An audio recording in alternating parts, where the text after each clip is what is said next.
আমরা পরিষ্কার বলতে চাই যে জনগণের উপরে ছেড়ে দেন।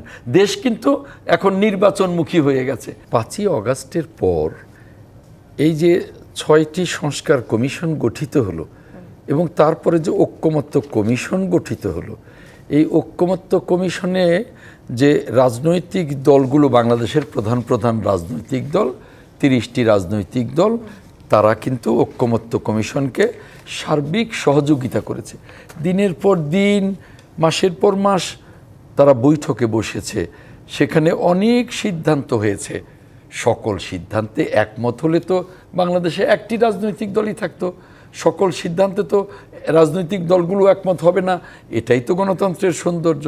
এবং সেখানে বিএনপিও অনেকগুলো বিষয়ে একমত হলেও কিছু কিছু বিষয়ে একমত না হবার কারণে তারা নোট অফ ডিসেন্ট দিয়েছে। সেই ক্ষেত্রে কিন্তু প্রধান উপদেষ্টা বলেছেন, যেটা প্রিন্স বলেছে, যে যদি যারা যে বিষয়ে ঐক্যমত্য হবে না সেটা জনগণের উপরে ছেড়ে দেব, আর যে বিষয়ে ঐক্যমত্য হবে সে বিষয়ে আমরা জুলাই সনদে নিয়ে আসব। তাই কিন্তু হয়েছে।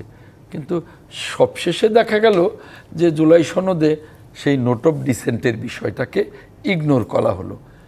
এরপরে দেখা গেল যে কতিপয় রাজনৈতিক দল তারা জুলাই সনদ আগে বাস্তবায়ন করতে হবে, পরে নির্বাচনের প্রশ্ন। আবার এটাও বলা হলো যে নির্বাচন এখন যদি নাও হয়, এই কথাটা কেন আসলো? নির্বাচনের মোটামুটি মাস ঠিক, দিনক্ষণ কাছাকাছি ঠিক, নির্বাচন কমিশন সক্রিয়, সরকার সক্রিয়, এই মুহূর্তে বিশেষ একটি রাজনৈতিক দল এই কথাটা কি করে বলে যে যদি নির্বাচন নাও হয়? এই কথাটা কিন্তু আমি খুব সিগনিফিক্যান্ট মনে করি। তাহলেও গণভোট হতে হবে। তার মানে নির্বাচন হোক চাই না হোক, গণতন্ত্র ফিরে আসুক চাই না আসুক, গণভোট হতে হবে। কিসের জন্যে? এই জিনিসগুলোকে আমি খুব জটিল মনে করছি। এবং এত দিন আলাপ আলোচনার মধ্য দিয়ে একমত না হতে পারাটাও আমি মনে করি যে গণতন্ত্রে একমত হবে এরকমও কোনো কথা নেই। কিন্তু এই যে এক সপ্তাহের সময় ডক্টর আসিফ নজরুল আজকে দিলেন সরকারের পক্ষ থেকে, আমরা তো মাসের পর মাস আলোচনা করেছি সকল রাজনৈতিক দল। এখন এক সপ্তাহের সময় না দিলে সরকারি সিদ্ধান্ত নেবে। সরকার এখনই সিদ্ধান্ত নেক না কেন যে কী সিদ্ধান্ত নেবে? এক সপ্তাহের সময় দিয়ে আমাদেরকে কি ওনারা বোঝাতে চান? আমরা এই এক সপ্তাহের মধ্যে কোন রাজনৈতিক দল কিভাবে আলোচনায় বসবে? রেফারির ভূমিকায় ডক্টর ইউনূস থাকবেন।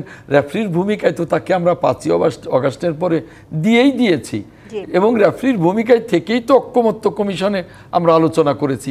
নতুন করে রেফারির ভূমিকায় দেওয়ার কি আছে জানি না। যে এখানে প্রধান উপদেষ্টা কি পছন্দ করছেন বা কি চাইছেন, এটা কিন্তু মুখ্য বিষয় নয়।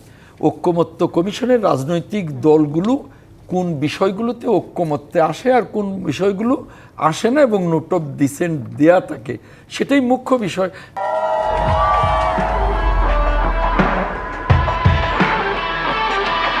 তাহলে ওভাবেই যাবে, জনগণ সিদ্ধান্ত নেবে।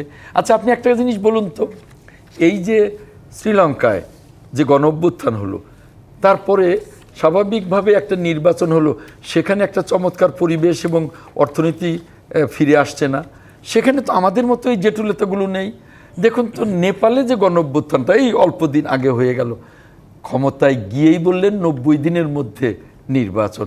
সেখানে তো এই জটিলতাগুলো নেই। সিদ্ধান্ত গ্রহণের জন্য ভোটারদের উপরে ছেড়ে দেওয়া হয়েছে। এখানে এত কিছু করবার পরেও রাজনৈতিক দলগুলো এত ধৈর্যের সাথে এই সমস্ত কিছু করবার পরেও ঐক্যমত্য কমিশন শেষে যে কাজটি করলো, এটা জাতিকে হতাশ করেছে। আবার এখন এই যে উপদেষ্টা বৃন্দ যারা এইগুলো বলছেন, তারাও জাতিকে হতাশ করছেন। আমি উদ্দেশ্যটা বুঝতে পারছি না আসলে। বাংলাদেশের মানুষ খুব ধোঁয়াশার মধ্যে আছে। এই যে সিইসি যে কথাটা বলছেন, এই কথাটা কিন্তু অনেকের মধ্যেই দাগ কেটেছে যে নির্বাচন হবে না দেশ অন্য কোনো পথে যাবে। নির্বাচন হবে মানেই দেশটা কি গণতন্ত্রের পথে যাবে, আর নির্বাচন না হলে দেশ কোন পথে যাবে? তাহলে যারা এই জটিলতাগুলো তৈরি করছে, তারা কি গণতন্ত্রের পথে যাওয়ার অন্তরায় হয়ে দাঁড়াচ্ছে কিনা, এবং প্রধান উপদেষ্টার নাম বলে তার নামটা ব্যবহার করে আরও পরিস্থিতিকে জটিল করছে কিনা, এটা কিন্তু আমাদের ভাবতে হবে।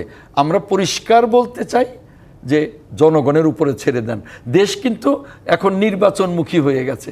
আজকে বিএনপি 237 আসনে নমিনেশন ডিক্লেয়ার করে ফেলেছে, এবং জামায়াত আজ থেকে 6 মাস আগে 300 আসনে নমিনেশন ডিক্লেয়ার করে ফেলেছে।